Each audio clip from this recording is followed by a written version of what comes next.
ఈరోజు మనం శాండ్విచ్ తయారు చేసుకుందాము. ఇవి కట్ చేసుకుందాం. ఫస్ట్ ఈ విధంగా చిన్న చిన్న కట్ చేసుకోవాలి. అన్నీ కట్ చేసి పెట్టుకున్నా. ఇవి అన్నీ ఏమేమి వేయాలో నేను చూపిస్తాను. మసాలా ఐటమ్ ఇదిగోనండి. వెజిటేబుల్స్ అన్నీ ఒక బౌల్లోకి వేసుకున్నాము. చాట్ మసాలా, జీరా పౌడరు, సాల్ట్, ఇదిగో బ్లాక్ సాల్ట్. ఇవన్నీ ఇంట్లో మిక్స్ చేసుకుందాము. నేనైతే ఇవన్నీ వేసుకుంటున్నా. మీరేం వేసుకుంటారో కామెంట్ చేయండి. కొంచెం ఆయిల్ వేసుకుంటున్నా, ఎందుకంటే ఇవన్నీ మిక్స్ అవ్వడానికి. బటర్ వేసుకోవచ్చు, ఆయిల్కి బదులు బటర్ కరగేసి నెయ్యి వేసుకోవచ్చు. ఈ విధంగా టమాటా సాసు దీనికి అప్లై చేసుకుందాము.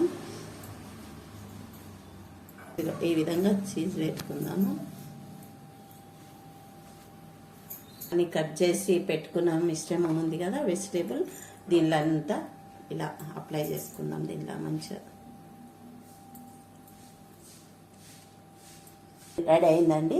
దీన్ని బ్రెడ్ మేకర్లో పెట్టుకుందాం. దానికి ముందు బటర్ అప్లై చేద్దాము. బ్రష్తో ఈ విధంగా బటర్ అప్లై చేయాలి. ఈ విధంగా పెట్టేసుకుందాము.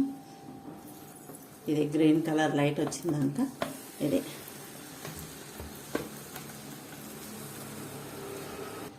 ఇదిగా అయిందండి. శాండ్విచ్ రెడీ అయిపోయింది. ఈ విధంగా గ్రీన్ కలర్ వచ్చింది.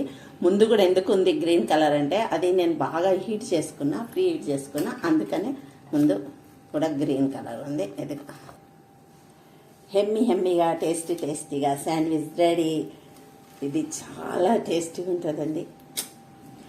మీరు కూడా ఇలా రెడీ చేసుకోండి.